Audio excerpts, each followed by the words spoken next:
Hello again. Today we have the Olympus Pen Ees-2 camera. This Olympus Pen Ees-2 was introduced in 1968, but the original pen series started earlier than that, all the way back in 1959. And it existed in some way, shape, or form all the way through the 1980s. Many different versions, the original pen, the Pen F, the Pen EE, the Pen EES, and this one, the Ees-2. And of course, here more recently, Olympus revived the pen name for their mirrorless cameras as well, so the pen name lives on to this day. The Olympus Pen Ees-2 is, like most of these original pen cameras, a half-frame camera. You're going to see that it shares a lot of similarities to the Olympus Trip 35.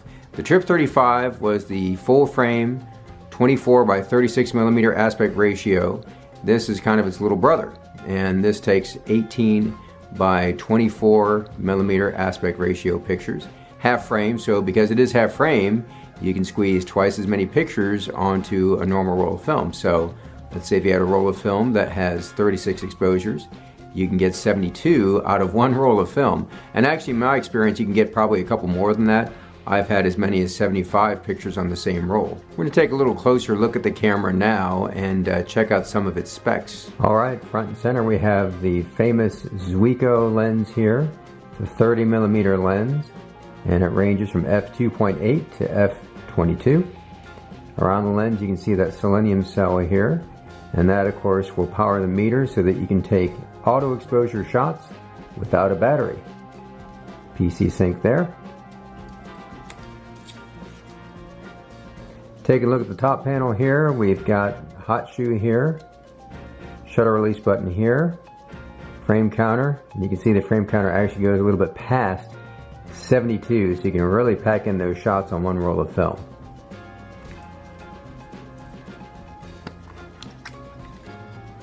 Take a look inside. You can see where this is a half frame camera because the mask right there gives you 18 by 24 millimeter shots.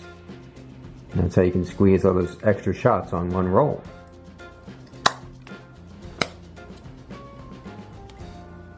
Couple things to look at on the lens barrel here.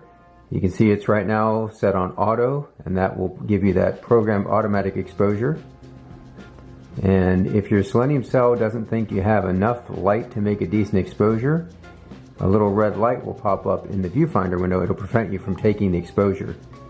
But if you want to take a chance and think you might have enough light to go ahead and get a decent shot, you can just move over to the 2.8 aperture there, and that throws you into flash sync mode. That'll fix the shutter speed at 1/40th of a second, and it will allow you to take the shot. This actually only has two shutter speeds. It has 1/40th of a second and 1/200th of a second, so very similar exposure system to the Olympus Trip 35, its big brother.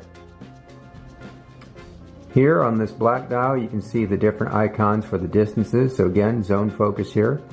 One person being 1 meter. Two people is 1.5 meters. Three people there is 3 meters. And of course the mountain for infinity. And then here you can see the ASA setting, which of course we call now ISO or EI.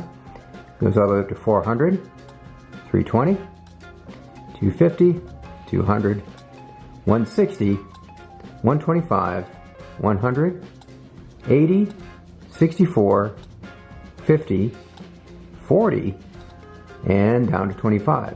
So pretty decent range. Now that we've taken a closer look at the camera, let's check out a few images.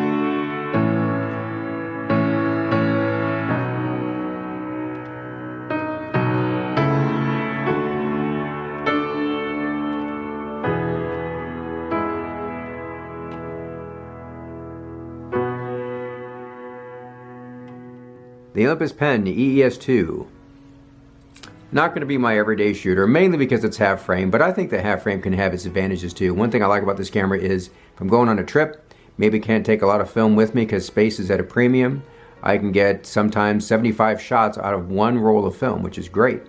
Also nice because you never have to worry about batteries with this one either. So again, I think it makes it ideal for a trip. And the negatives, again, while it is half frame, that still is bigger than 110, so you can get some decent quality images out of these as long as you don't try to blow them up too big. So the half frame Pen EES-2, fun little camera, worth checking out. If you're new to this channel and you like film photography and want to see more videos like this, please consider subscribing. You can see more of my photography on Instagram and Flickr as The Old Camera Guy. Thanks for watching, and as always, do some good, have some fun, and shoot some film.